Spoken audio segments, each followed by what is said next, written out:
देखिए, आज के इस वीडियो के अंदर हम करने वाले हैं कक्षा 10 प्रश्नावली है 3.5 और उसका क्वेश्चन नंबर 4 देखो यहाँ पे कि निम्न समस्याओं में रेखिक समीकरणों के युग्म बनाइए और उनके हल यदि उनका अस्तित्व हो तो किसी बीजगणितीय विधि से ज्ञात कीजिए। यहाँ पे आपको दे रखा है किसी भी बीजगणितीय विधि से। आपने प्रतिस्थापन विधि पढ़ी है, विलोपन विधि पढ़ी है और वज्र गुणन विधि पढ़ी है। तो उन तीनों में से किसी से भी समीकरण को सरल कर सकते हैं। तो पहले हम क्वेश्चन नंबर 1 जो है इसको पढ़ते हैं कि एक छात्रावास है। छात्रावास का मतलब एक हॉस्टल है, ठीक है ना। कि मासिक मासिक यानी महीने का, व्यय यानी खर्च, ठीक है। इसको पढ़ते हैं देखो। एक छात्रावास के मासिक व्यय का एक भाग नियत है, यानी कोई हॉस्टल है उसके एक महीने का जो खर्च है वो नियत है कि इतना खर्च होता है, तथा शेष इस पर निर्भर करता है कि छात्र ने कितने दिन भोजन लिया। और शेष जो भाग है, एक भाग तो नियत है कि इतना खर्च है, ठीक है, और शेष इस पर निर्भर करता है कि छात्र ने कितने दिन भोजन लिया। जब एक विद्यार्थी ए जो है वो 20 दिन भोजन करता है, जो विद्यार्थी ए है वो 20 दिन भोजन करता है और 1,000 रुपये छात्रावास के व्यय के लिए अदा करने पड़ते हैं। जबकि एक विद्यार्थी बी को जो 26 दिन भोजन करता है, छात्रावास के लिए व्यय के लिए उसे 1,180 रुपये अदा करने पड़ते हैं। तो नियत व्यय जो नियत है वो और प्रतिदिन के भोजन का मूल्य ज्ञात कीजिए। देखो अब यहाँ पर क्वेश्चन को आराम से करना है। तो यहाँ पर एक जो नियत भाग है, माना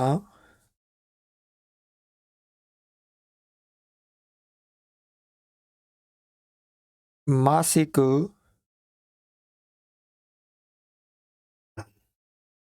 नियत, जो महीने का जो नियत व्यय है वो फिक्स है, वो हमने मान लिया x रुपए। और प्रतिदिन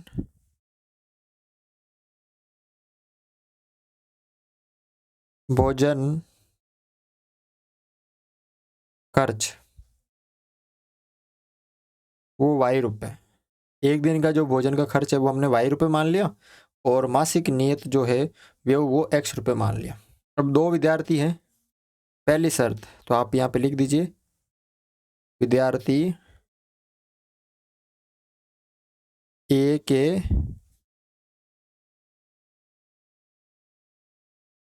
लिए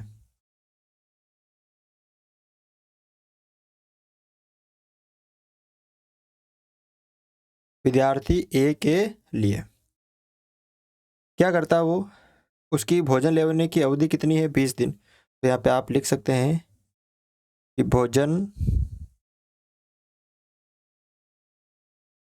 लेने की अवधि 20 दिन वो भोजन लेता है, ठीक है। तो 20 दिन का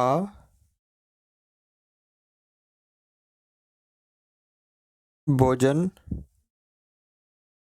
खर्च, एक दिन का हमने कितना माना y रुपए, तो 20 दिन का कितना हो जाएगा 20 इंटू वाई।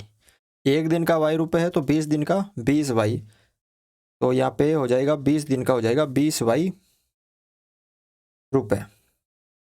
तो शर्त क्या हो गई यहाँ पर देखो कि एक तो नियत है, ये तो फिक्स है, और उसके अलावा 20y यानी ये 20 दिन भोजन करता है, तो उससे कितने रुपए अदा करना पड़ते हैं 1,000। 1000। तो ये तो हो गई शर्त 1, समीकरण नंबर 1। अब विद्यार्थी बी के लिए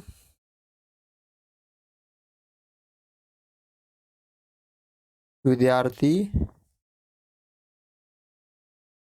बी के लिए कितने दिन भोजन करता है वो करता है 26 दिन भोजन करता है और 1180 रुपये अदा करता है। तो यहाँ पे लिखो भोजन लेने की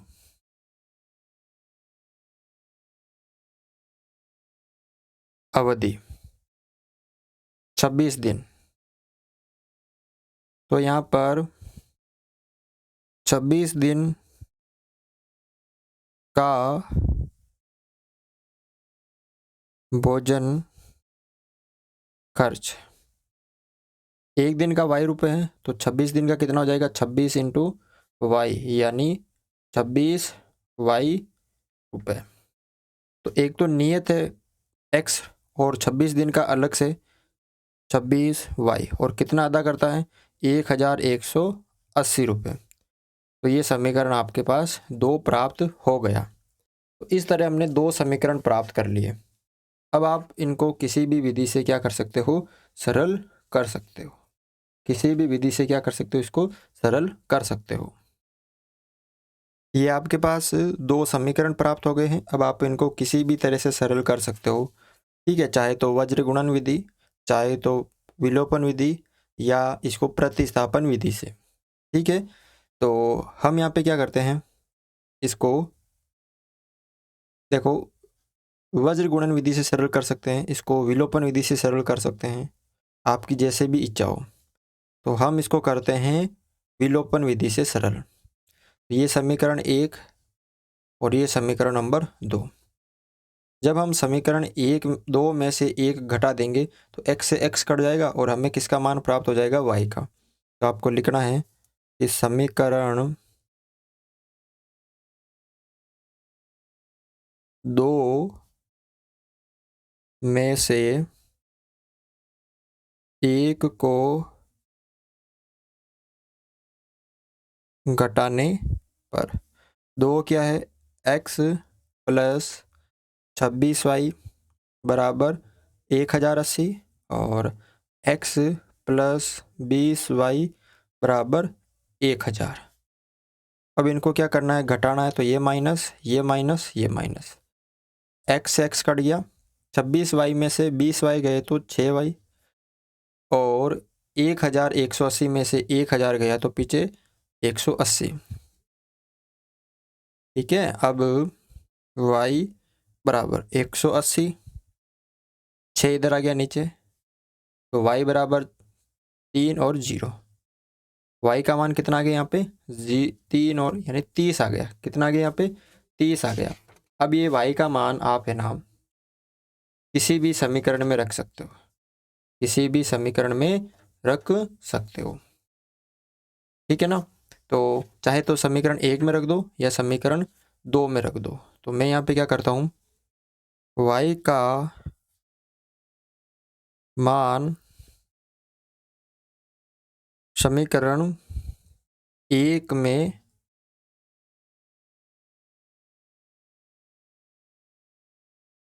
रखने पर y का जो मान है 30, वो समीकरण 1 क्या है यहाँ पर,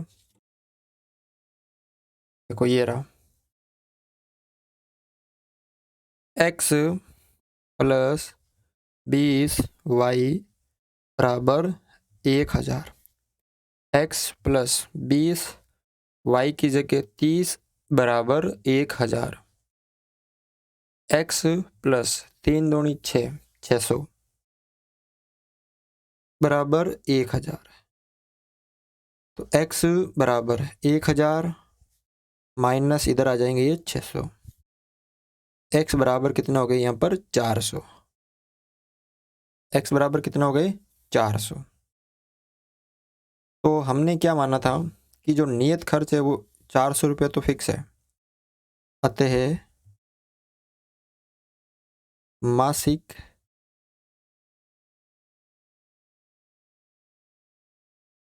नियत खर्च कितना है 400 रुपये। और उसके बाद प्रतिदिन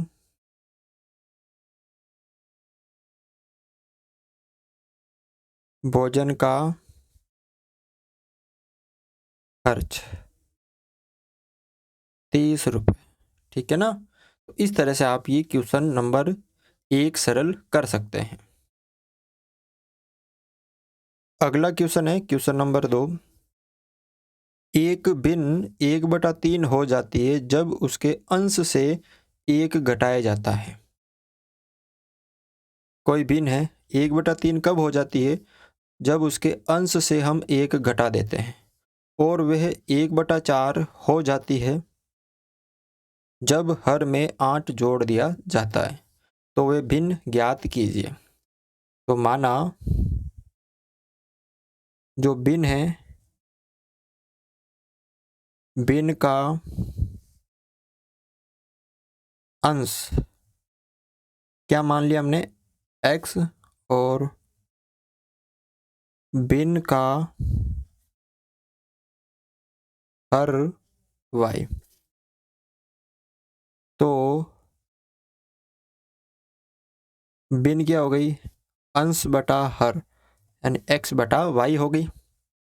अब प्रश्नानुसार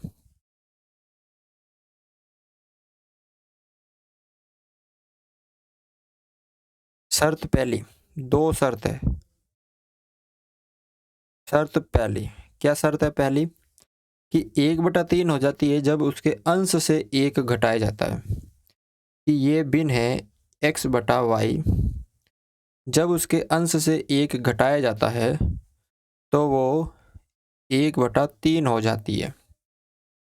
ठीक है, तो पहले इसको सरल कर लेते हैं। ठीक है ना। देखो ये x माइनस 1 है, 3 को x माइनस 1 से गुणा करेंगे, वज्र गुणा 3 गुणा x माइनस 1 बराबर y को 1 से करेंगे तो y। 3 को x से करेंगे तो 3x, और 3 को 1 से करेंगे तो माइनस का 3 बराबर y। ठीक है।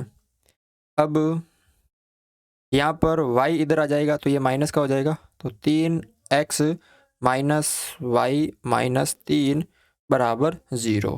ठीक है, ये आपके समीकरण 1 हो गया। अब शर्त दूसरी क्या है,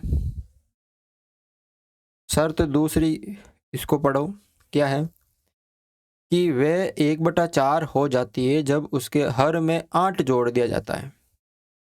ये भिन्न है आपके x बटा y, उसके भिन्न में अगर हम जो हर है उसके अंदर 8 जोड़ देते हैं तो वे कितनी हो जाती है 1/4। इसको भी सरल कर दो, 4 को x से करेंगे तो 4x बराबर y प्लस 8 को 1 से करेंगे तो y प्लस 8।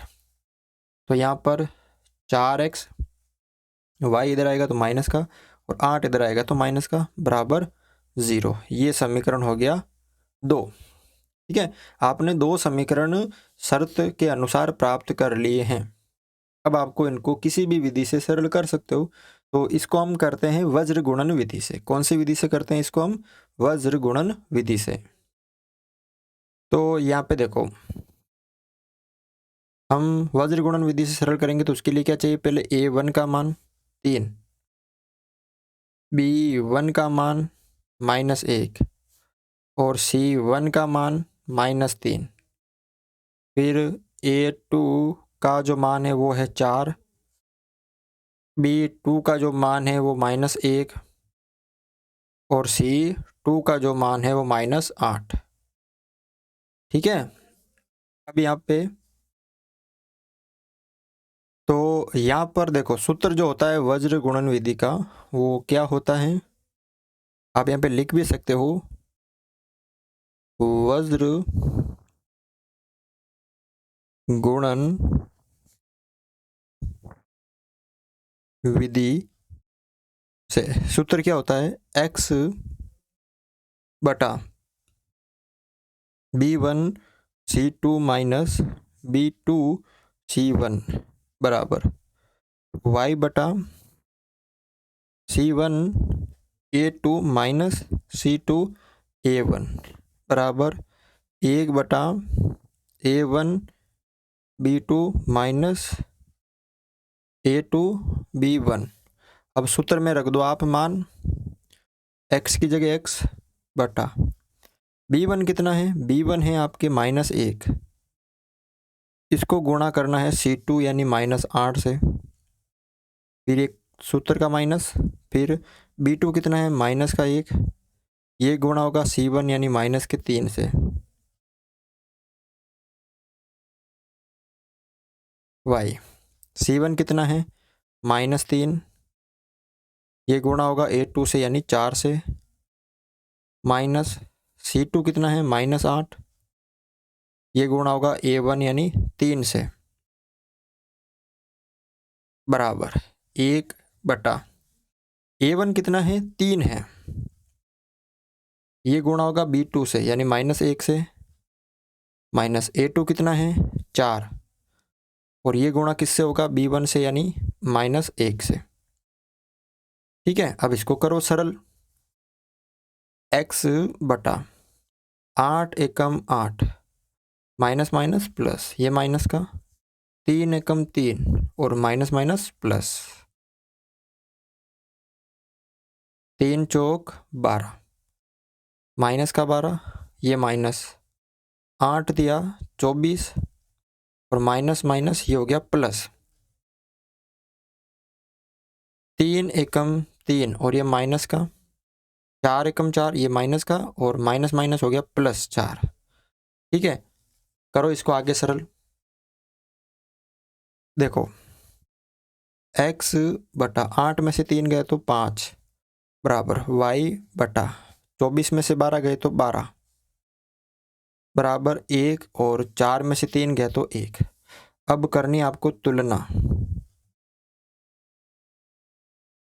तुलना करने पर ये और ये बराबर है और ये भी बराबर है, यहाँ पे तीनों बराबर है, तो इसका मतलब ये दोनों भी बराबर है और ये दोनों भी बराबर है, तो x बटा 5 ये बराबर किसके हैं 1/1 के, और y बटा 12 ये किसके बराबर है 1/1 के।